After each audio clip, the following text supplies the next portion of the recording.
welcome to Un Café Avec in this intimate and independent EU debate.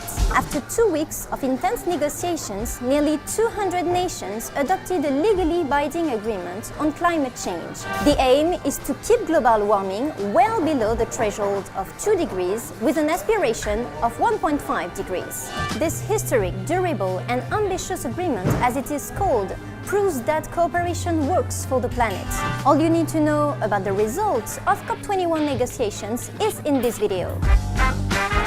To discuss about this, Anna-Kaisa Etkonen, the European Commission spokesperson for climate action and energy, and Liz Kraenest, policy advisor on climate change at Oxfam EU. All parties who left Le Bourget on Saturday can be quite satisfied that there is a deal. For the European Union, we are quite satisfied and relieved and happy that there is a deal, and we're also satisfied that most of our key asks were included in the treaty. 94% of emissions are covered. This is really historic, and the end of fossil fuel area is really on the wall here with Paris. However, we do have concerns that though we have a historic acceptance of a 1.5 degree goal in the agreement, the pathway to get there is just not clear enough.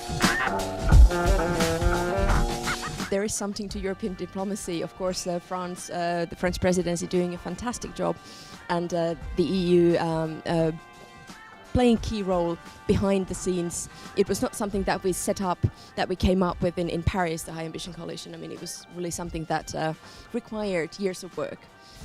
I think one of the key messages we take away coming out from Paris is that the real litmus test of this agreement will be in to what extent will vulnerable communities and the poorest countries end up benefiting from this agreement. If we want to keep the goal of 1.5 degrees in reach, the 2015 review is absolutely key.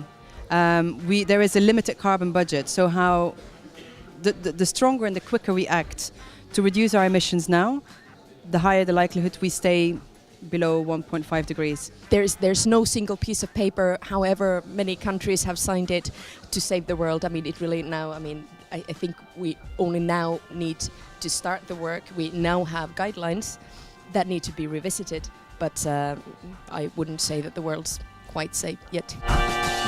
Thank you for watching this debate, and see you next time at Un Café Avec.